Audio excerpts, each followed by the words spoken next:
no hot water, where you don't get to brush your teeth, you forget the deodorant, there's a stain on your shirt. Remember how that sits with you all day. Will someone say something, see something, think something, assume something? And now imagine that day is every day. That's your day in and day out lived experience of not having the fundamental right to be clean, to show up in your most confident and presentable self. Because this is not just an imaginary day. This is the lived experience for hundreds of thousands of people across Ireland right now. Sharon just said that last year we did support over 100,000 people with consistent access to hygiene items. An incredible number. And a number that 5 years ago, when 3 strangers met on the internet looking to do something local in their community, was impossible. But I can also tell you that as of right now when I'm speaking to you, we have over 60,000 people on our wait list who do not have access to any of the things I just outlined. And those are just the people who know we exist. Those are the people who someone's actually said, do you need this? Is this a problem that you're dealing with? Because for many people, hygiene poverty is an invisible weight that holds them every day. But what does that look like? Is it just not having the product?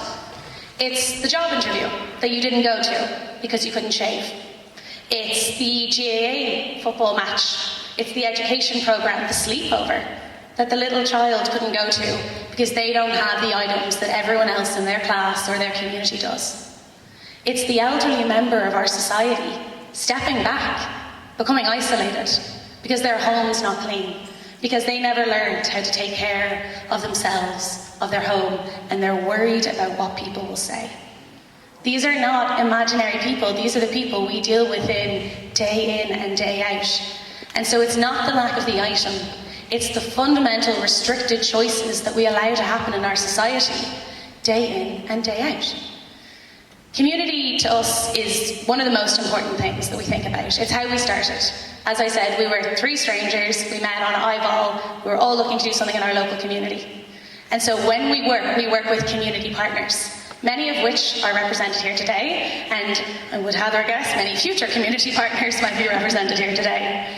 And so recently we were actually hiring a community development role for a regional coordinator, and one of the questions we asked them was, what does community mean to you? What is community in practice? And it got me thinking, what does community mean to me? And so I want to share 3 stories from our community with you that have really solidified that in my answer. The first one is a community partner that we work with based in Cork. So this community partner is a gender-based and domestic violence organisation. And it's such an important work they do, but it's still an incredibly taboo topic. And in a small community, there are people that are really hesitant to go in because someone goes, oh, I saw you went into that place there the other day. What would you be doing in there? Why would you be needing their help? What are the concerns you have there? So we set up a hygiene hub point so that someone could say, oh, I'm just collecting something. I'm just dropping something off. I'm just engaging that way. And maybe on the first time, that is all you're doing. You're dropping something off, you're collecting an item. Maybe on visit 2, you take a leaflet. Maybe visit 3 or 4, you're having a hushed conversation with someone. But a year on, that same community partner told us that there were people that had not only engaged in the service, had gone through a cycle of support, been moved out of unsafe environments, and they themselves became volunteers with us to drop off the products that the next person could come in and take them and start that cycle. Because it doesn't matter if you're solving one form of deprivation, because no one is experiencing one form of deprivation. And it doesn't matter if I solve all of the issues that Hygiene Hub is facing, when we know there's someone down the road who's not having their needs met. And so the fundamental design of our programme is to expand the services that we work with. For a lot of people, we're that first step in the door or the final piece of a puzzle to a much bigger issue. The second example happened just last week. We work with a youth diversion project based in Tipperary, and the environment that we work in here is a place where kids grow up too hard and too fast. And so there's an amazing project that is a place where kids get to be kids. They get to be silly and climb trees and not worry that if they rip that shirt on the tree, that's the only one they have till Saturday. But these kids, last week we got an email. We've been supporting them for some time. They've been collecting their recycling cans. and they raised €56.40, and they want to donate it back to us. I mean, it's fine. Do you have any idea how many cans it takes to raise €56.40? Because I do, me with all my shopping bags in Tesco. And the concept that in an environment, like our local volunteer said, this is not a space where people have extra. These are not kids that have the extra 15 cents. But they, children, saw that our service was allowing them to have a service, and they want other kids to be kids. And with that €56.40, we're going to go into more services, provide more items, provide more safe spaces. The final story about community, it's one of my favourites. It's about one of our volunteers. So this volunteer, completely in her own time, she actually runs our schools programme, where we go into schools and run education sessions. And about a year or so ago, she got to become a mammy for the first time. It was very exciting.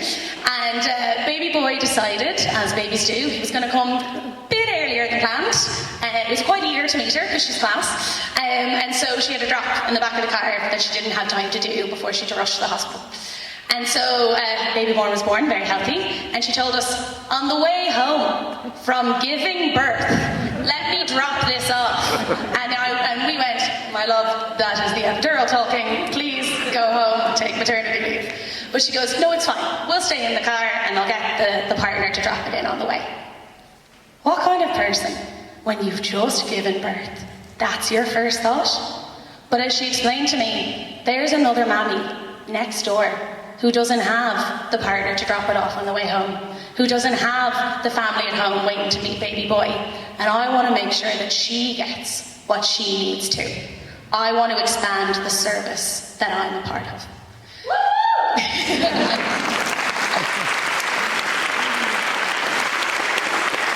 So, when I answer that question, what does community mean? What is it? To me, community is where you learn that you matter. And it doesn't matter if you're giving the service, if you're receiving the service, because that's no such thing. There's no such thing as service delivery and beneficiary. We are all building the same community together, and we are all benefiting from it. But the issue is that so many of us are so strapped for time and funding and resources that it feels like we're constantly on an uphill battle. And so for Hygiene Hub, we want to expand your service. We want to be built into what you're doing, but we can't do it without you talking to us. So go home, talk to your beneficiaries, talk to your neighbours, talk to your friends. Ask them, do you need help with this? Is this something that you're experiencing? And then let us know. I can't guarantee we'll get to